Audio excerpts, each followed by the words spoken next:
Group of five corner Super Bowl of the group of five this past weekend. South Florida and Memphis did not disappoint. Memphis was able to rebound off that UAB loss the previous week, and me and Alex predicted that upset. It was a really, really fun game. Probably the game of the week if you discount anything from the SEC. Dad, I have to ask you, who do you think makes the college football playoff from the group of five, whether it be James Madison, South Florida, Memphis, or Navy, or if you have another team you would like to Oh, throw in that ring as well? okay, yeah. Of course, the Americans really getting a lot of love with that. That pretty much everybody's picking one of those teams. And Navy, the reason why nobody's picking them, even though they're undefeated and on top and everything, is they have to play practically everybody right behind them, like North Texas and USF and Memphis and them. And so they also got Notre Dame in there, so that's going to really be tough to win that one. So, and then they play Army real late, so they've got a real tough schedule. They got to play all the teams right behind them in the standings. So that's why nobody's really picking them because of that. Plus with the Notre Dame game, so it's going to be really close with North Texas 7-1, Memphis 7-1, and all, and Tulane 6-1. You pretty much got to go 11-1 to make it. So I don't know if any two-loss teams. I know USF has two losses, so but some have play each other in that. So it's going to be tough. And there's other teams, but they all don't have to play each other so much as Navy does. So that's why nobody's really picking Navy. But the other uh, G5 teams I wanted to mention, you did say James Madison. They're the only ones really in the Sun Belt because both Southern Miss and Troy have two losses. And then in the Mountain West, San Diego State only has one loss. They'd have to run the table. And UNLV's got one loss. So they would have to run the table. And of course, Boise and Hawaii have two losses. So, and the MAC have three losses or more.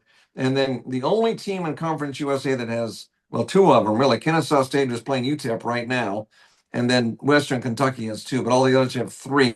So odds are probably 80% chance it's going to be an American team. Maybe a Mountain West can squeeze it. Maybe James Madison, like you said. But just see how Navy can get through the gauntlet of teams. If they can run the table, they may end up getting it. But again, they haven't been ranked. They're in like other receiving votes, whereas the other teams like South Florida and Memphis and them are getting a lot of love and getting ranked in that. So it's just hard to say, but I'm glad that the group of five gets a piece of the action, and I follow them and just checking out all the conferences to see how they're doing. Our North Texas correspondent, Alex Johnson, he picked the perfect time to be a Mean Green diehard fan because their coach is leading the entire FBS, their team, their squad, Mestamaker, a zero-star quarterback, did not start a game at quarterback before this season since junior varsity in high school. He wasn't even a varsity starter. He's leading the nation in passing yards. This coach has coached the likes of Patrick Mahomes, John Mateer, Cam Ward.